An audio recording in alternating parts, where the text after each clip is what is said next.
অন্নপূর্ণা যোজনার কিভাবে অনলাইনে ফর্ম ফিল আপ করবেন সেটা নিয়ে একটা ভিডিও আমরা অলরেডি আপলোড করেছি। তো ওই ভিডিওর পর অনেকে বিভিন্ন রকম প্রশ্ন করেছেন, সেই বিভিন্ন রকম প্রশ্নের উত্তর দেওয়ার আজকে চেষ্টা করব এবং আজকে একটি অনলাইনে অ্যাপ্লিকেশন সাবমিট করে আপনাদের দেখাবো।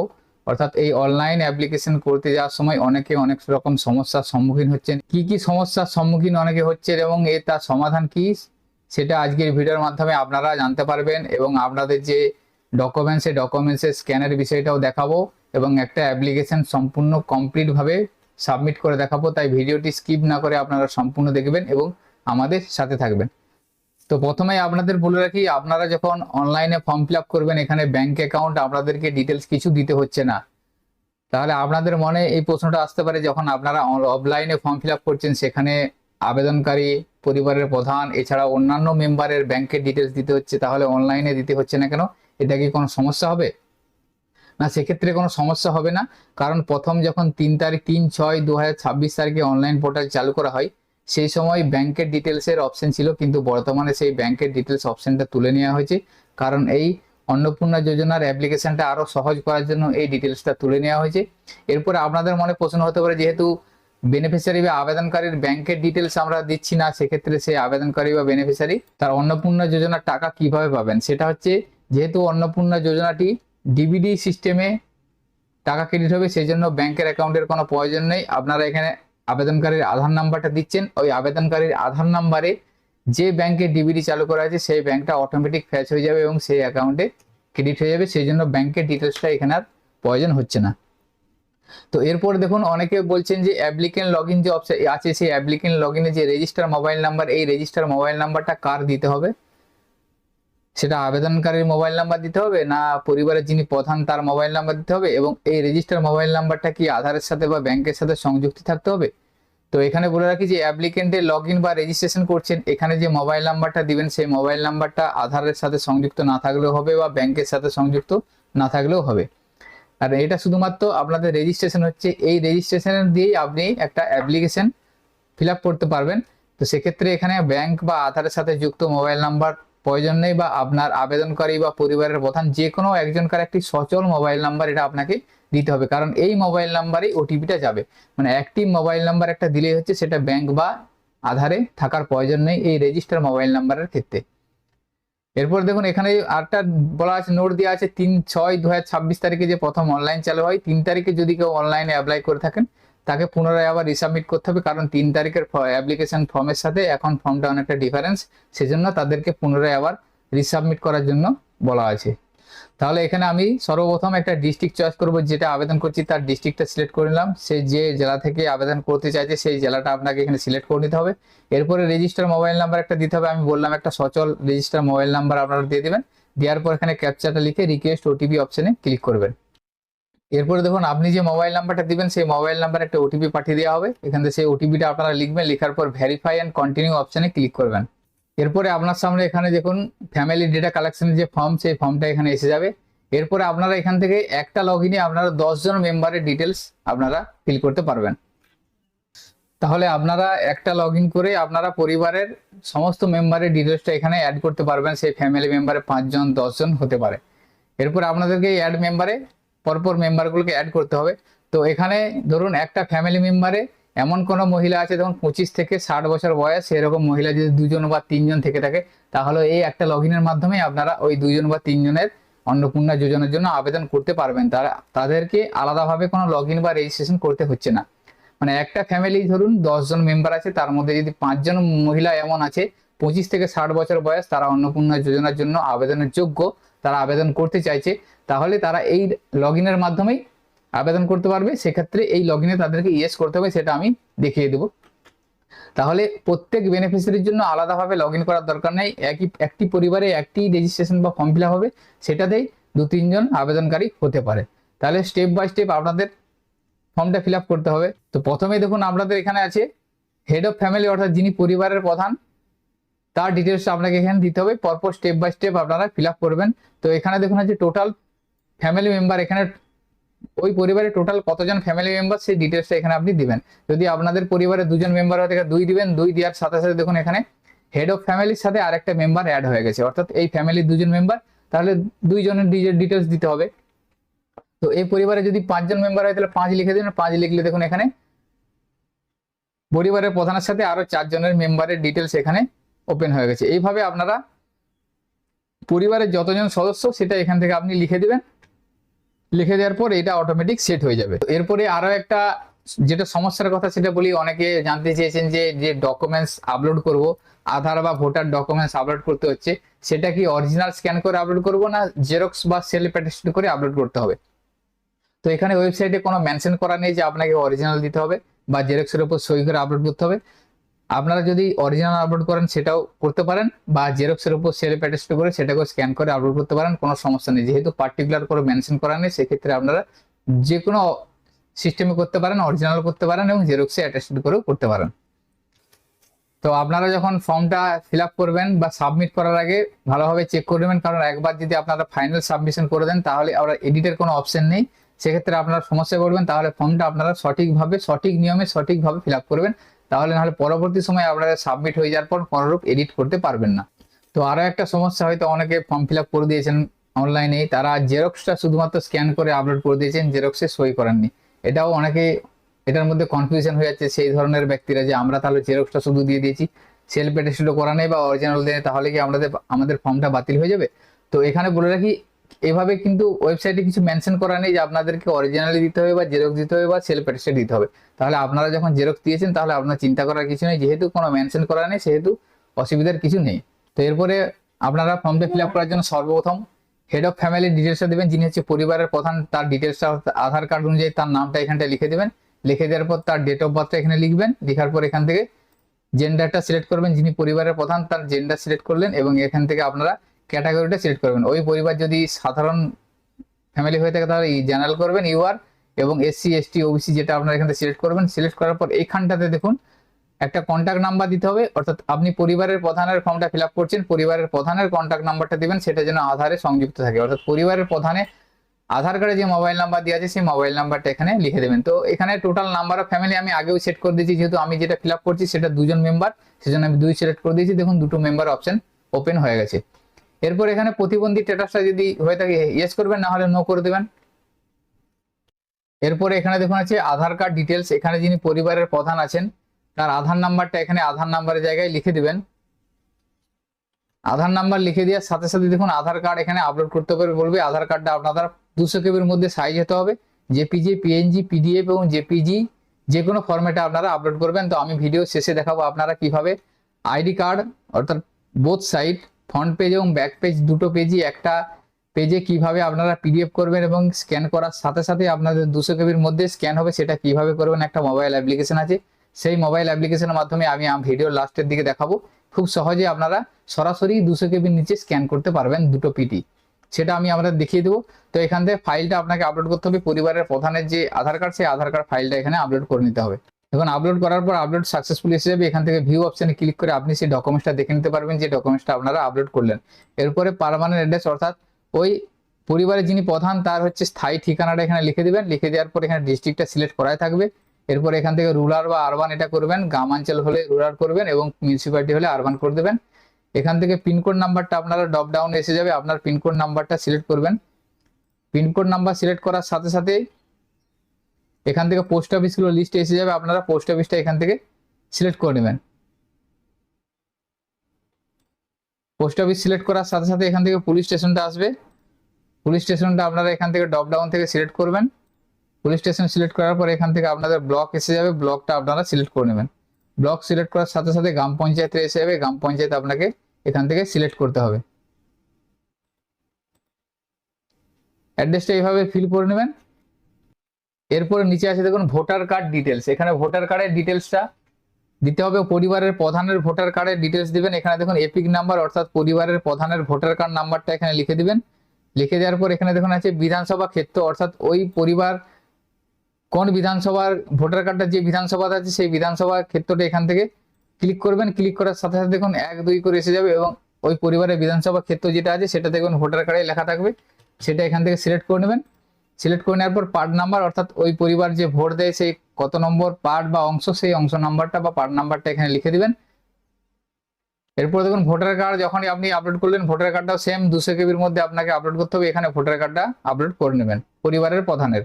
তো এই ভোটার কার্ডের পার্ট বা অংশ নাম্বারটা বের করতে আপনারা অনলাইনে পারবেন, যদি আপনাদের জানা না থাকে তাহলে আপনারা মোবাইল অ্যাপ্লিকেশন ইসিআই নেট থেকে পারবেন। এছাড়া পোর্টাল থেকে দেখুন voters.eci.gov.in, এই পোর্টালে যাবেন, এখানে search your name in voter list, এখানে ক্লিক করবেন। এখানে ক্লিক করার পর এই ধরনের একটা পেজ আপনার সামনে এসে যাবে। এখান থেকে আপনারা ভোটার কার্ড নাম্বারটা লিখে দেবেন, যে ভোটার কার্ডে আপনারা পার্ট নাম্বার বা অংশ নাম্বারটা খুঁজতে চাইছেন।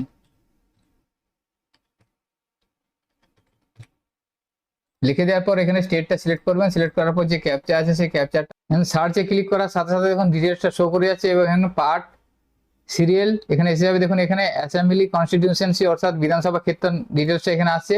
এরপরে ভিউ ডিটেলসে ক্লিক করবেন। ভিউ ডিটেলসে ক্লিক করার পর এখান থেকে আপনারা পার্ট নাম্বার দেখুন এখানে দেখতে পাচ্ছেন, এখানে পার্ট নাম্বার শো করে যাচ্ছে। এইভাবে আপনারা পার্ট নাম্বারটা বের করে নিতে পারবেন। দিয়ে পার্ট নাম্বারটা এখানে লিখে দেবেন। লিখে দেওয়ার পর পরিবারের প্রধানের প্রথম পেজটা কমপ্লিট হয়ে যাচ্ছে। এখানে দেখুন বেসিক ইনফরমেশনে আমরা এই মুহূর্তে আছি, এরপরে সেকেন্ড স্টেপে যাবে, তাহলে আমরা নেক্সট করব। এক এক করে প্রধানের ডিটেলসটা আপনারা ফিল করবেন। প্রথমে পরিবারের যিনি প্রধান তার ডিটেলসটা আপনারা ফিল করবেন, তারপরে বাকি মেম্বারদের পরপর আপনারা ফিল করে নেবেন। তাহলে পরিবারের প্রধানের প্রথম স্টেপটা কমপ্লিট হয়ে গেছে। দ্বিতীয় স্টেপে আমাদেরকে রেশন কার্ড ডিটেলসের জন্য নিয়ে যাওয়া হয়েছে। এখান থেকে পরিবারের যিনি প্রধান আছে তার রেশন কার্ডের ডিজিটাল রেশন কার্ড যদি থাকে তাহলে ইয়েস করবেন, না থাকলে নো করবেন। ইয়েস করার সাথে সাথে ডিজিটাল রেশন কার্ড কি ক্যাটাগরির সেটা এখান থেকে সিলেক্ট করতে হবে। ক্যাটাগরিটা এখান থেকে সিলেক্ট করে নেবেন, যে ধরনের কার্ড ক্যাটাগরিটা সিলেক্ট করে নেওয়ার পর এখানে রেশন কার্ড নাম্বারটা লিখে দিতে হবে। ওই ডিজিটাল রেশন কার্ড নাম্বারটা এখানে লিখে দিতে হবে। লিখে দেওয়ার পর নেক্সট অপশনে ক্লিক করবেন। নেক্সটে ক্লিক করার পর দেখুন এখানে বলা আছে হাউস, মানে বাড়ি যদি 3টে রুম থাকে পাকা তাহলে ইয়েস করবেন, না হলে নো করে দিবেন। যদি এখানে ওই ফ্যামিলি কোনো জমি জায়গা থাকে তাহলে ইয়েস করবেন, দিয়ে সে কত পরিমাণ জমি সেটা লিখবেন। যদি না থাকে তাহলে নো করে দেবেন। এরপর বলা যায় এখানে ওই ফ্যামিলিতে যদি 4 চাকা গাড়ি থেকে থাকে তাহলে ইয়েস করবেন, না হলে নো করবেন। যদি ওই পরিবার হেলথ ইন্স্যুরেন্স বা কোনো বিমার সাথে যুক্ত থাকে তাহলে ইয়েস করবেন, না হলে এটা নো করে দেবেন। এরপর নেক্সট করবেন। নেক্সট করার পর দেখুন এখানে বলা আছে ওই পরিবার কি বা ওই ফ্যামিলি যিনি হেড তিনি কি আয়কর বা পেশাদার কর দেন বা ইনকাম ট্যাক্স বা প্রফেশনাল ট্যাক্স দেয় তাহলে ইয়েস করবেন, যদি দেয়, আর যদি না দেয় তাহলে নো করে দেবেন। এরপর যদি ওই পরিবারের যে প্রধান তার যদি প্যান কার্ড নাম্বার থেকে থাকে বা প্যান কার্ড থাকে তাহলে এখানে ইয়েস করবেন। ইয়েস করে প্যান কার্ড নাম্বারটা লিখে দেবেন, প্যান কার্ড না থাকলে নো করে দেবেন। এরপর এখানে পরিবারের বাৎসরিক ইনকাম যেটা সেই ইনকামটা এখানে লিখে দেবেন। লিখে দেওয়ার পর এখানে দেখুন ওই পরিবারের যিনি প্রধান আছে সেই কি ধরনের কাজ করে, যদি সরকারি কাজ করে তাহলে গভর্নমেন্ট সেক্টর করবেন, প্রাইভেট সেক্টর হলে প্রাইভেট সেক্টর করবেন, এবং যদি বেকার হয়ে থাকে তাহলে আনএমপ্লয়েড করবেন, এবং যদি কৃষি কাজ বা হ্যান্ড আরো কিছু করে থাকে সেগুলো সিলেক্ট করবেন, বা আদার্স কিছু একটা তাহলে আদার্স করবেন। এরপরে ওই পরিবারের প্রধানের শিক্ষাগত যোগ্যতা এখানে সিলেক্ট করবেন। সিলেক্ট করার পর যদি পরিবারের প্রধান মন্ত্রী সাংসদ বিধায়ক হয়ে থাকে তাহলে হাঁ করবেন, না হলে না করবেন। যদি পেনশন পেয়ে থাকে তাহলে হাঁ করবেন, না হলে না করবেন। জিএসটি থাকলে হাঁ করবেন, না হলে না করে দেবেন। এরপরে নেক্সট অপশনে ক্লিক করবেন। নেক্সট অপশনে ক্লিক করার পর দেখুন এখানে বলা হচ্ছে সিএ, যদি ওই পরিবারের প্রধান বা পরিবারে কেউ সিএ এর জন্য অ্যাপ্লিকেশন করে থাকে তাহলে এখান থেকে অ্যাপ্লাই বা ইস্যু এটা করবেন। যদি সিএ সিস্টেম না থাকে তাহলে নট অ্যাপ্লিকেবল করে দেবেন। যদি ওই পরিবারের প্রধান ভোটার কার্ডের নাম ডিলিট হয়ে থাকে সেক্ষেত্রে ট্রাইব্যুনালে অ্যাপিল করে থাকলে ইয়েস করবেন। যদি নাম ডিলিট হয়ে গেছে অ্যাপিল না করে থাকে তাহলে নো করবেন। আর যদি ডিলিট না হয় তাহলে নট অ্যাপ্লিকেবল করে নেক্সট করবেন। নেক্সট করার পর যদি ওই পরিবারের প্রধান কোনো সরকারি স্কিম পায়, সুবিধা পায়, তাহলে এখানে ইয়েস করবেন। ইয়েস করার পরে স্কিমের নামটা এখানে লিখতে হবে, যদি যেমন পিএম কিষাণ বা আরো যদি স্কিম থাকে তাহলে দিবেন। দেওয়ার পর এখানে দেখুন এখানে ইয়েস বা নো বলা আছে। যদি ইয়েস করেন তাহলে ওই প্রকল্পটি আপনার বন্ধ হয়ে যাবে, যদি নো করেন তাহলে প্রকল্পটি রানিং থাকবে। এটা আপনারা সঠিকভাবে দিবেন। আর যদি কোনো সরকারি স্কিম যদি না পেয়ে থাকে তাহলে নো করে দেবেন। নো করে দেওয়ার পর দেখুন এখানে আর নেক্সট অপশনটা নেই, মানে আমার পরিবারের প্রধানের প্রত্যেকটা ডিটেলস কমপ্লিট হয়ে গেল। প্রতিটা স্টেপ কমপ্লিট হয়ে যাওয়ার পর এরপরে আমি মেম্বার 2 অর্থাৎ যে যিনি দ্বিতীয় আছে তার ডিটেলসে আমি ক্লিক করব। ক্লিক করার পর তারও সেম একইভাবে সম্পূর্ণ স্টেপটা ফিল আপ করতে হবে। এরপরে দেখুন দ্বিতীয় মেম্বারের ডিটেলসটা আমি এখানে ফিল আপ করবো। দ্বিতীয় মেম্বারের ডিটেলস ফিল আপ করার জন্য আমি দ্বিতীয় মেম্বার সিলেক্ট করলাম এবং মেম্বার টাইপটা প্রথমে চয়েস করতে হবে। অর্থাৎ পরিবারের প্রধানের হয়ে যাওয়ার পর দ্বিতীয় ব্যক্তি যিনি, সে যদি প্রাপ্তবয়স্ক হয়ে থাকে তাহলে প্রাপ্তবয়স্কে টিক দিবেন। যদি শিশু হয়ে থাকে তাহলে শিশুতে করবেন। শিশু যদি হয়ে থাকে তাহলে শুধুমাত্র তার আধার কার্ডটা দিয়ে আপলোড করতে হবে, ভোটার কার্ড লাগবে না। এখানে যদি প্রাপ্তবয়স্ক হয়ে থাকে সেক্ষেত্রে আপনাদের এখানে প্রাপ্তবয়স্ক করবেন, আধার কার্ড এবং ভোটার কার্ডটা লাগবে।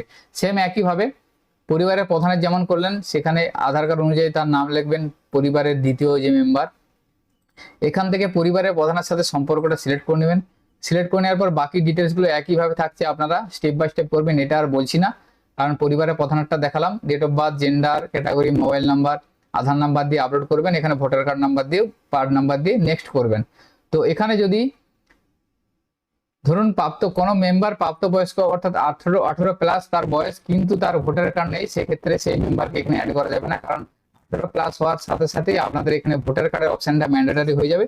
যদি কোনো মেম্বার 18 বছর প্লাস বয়স হয়ে থাকে, তার ভোটার কার্ড যদি না থেকে থাকে, তাহলে সেটা আবেদন করা যাবে না।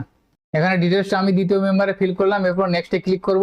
নেক্সটে ক্লিক করার পর এখান থেকে দেখুন আছে হেলথ ইন্স্যুরেন্স, ওই মেম্বারের যদি স্বাস্থ্যসাথী বা কোনো স্বাস্থ্য বীমা থেকে থাকে তাহলে ইয়েস করবেন। ইয়েস করার পর এখান থেকে সেটা সরকারি বা প্রাইভেট সেটা সিলেক্ট করবেন, স্বাস্থ্যসাথী হলে সরকারি করবেন, এখান থেকে স্বাস্থ্যসাথী ড্রপডাউনে সিলেক্ট করবেন। সিলেক্ট করার পর স্বাস্থ্যসাথী কার্ডের যে ইউআরএন নাম্বার, সেই ইউআরএন নাম্বারটা এখানে আপনাকে দিতে হবে।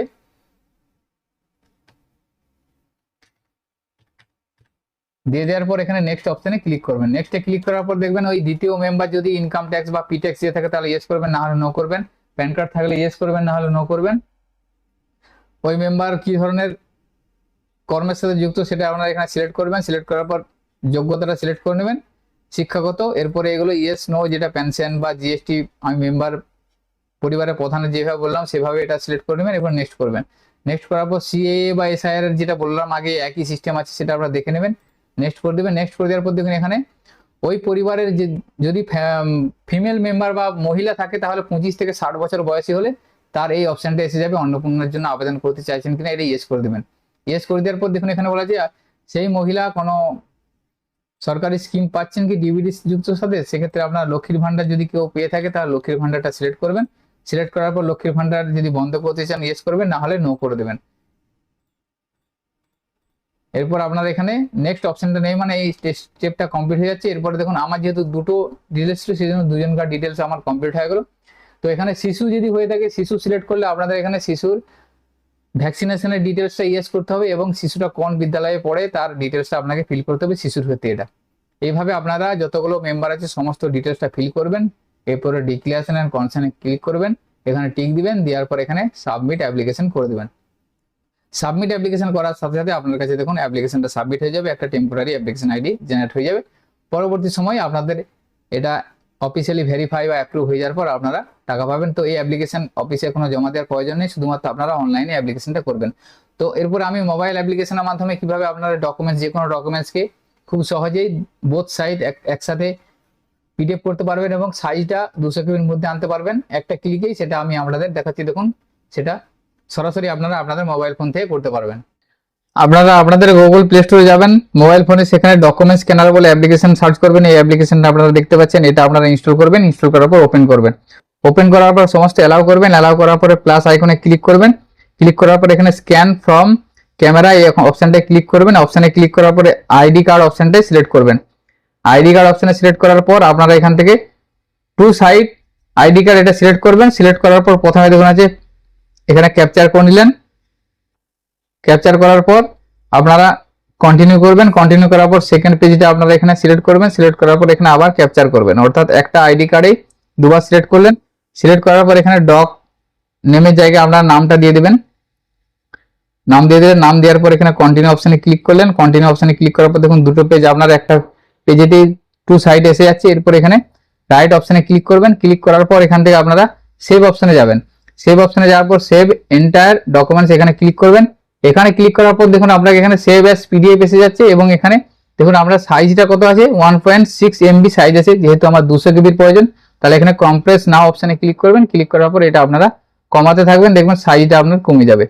এইভাবে আপনারা কমিয়ে দেবেন। দেখুন সাইজটা আমার একদম কম হয়ে গেছে, দেখুন 158 হয়ে গেছে, তাহলে আমার এটা হয়ে যাবে। এইভাবে আপনারা আপনাদের মতো সাইজটা করে নেবেন। করে নেওয়ার পর এখানে সেভ অপশনে ক্লিক করে আবার সেভ টু ফোন স্টোরেজে যে এইভাবে সেভ করে নেবেন, তাহলে আপনার পিডিএফটা সঠিক সাইজে বোথ সাইড পিডিএফ আপনার সেভ হয়ে যাচ্ছে। এই অ্যাপ্লিকেশনের মাধ্যমে আর কোথাও রিসাইজ করতে হবে না। এইভাবে এই অ্যাপ্লিকেশনের মাধ্যমে স্ক্যান করে সেটা আপনারা আপলোড করে নেবেন।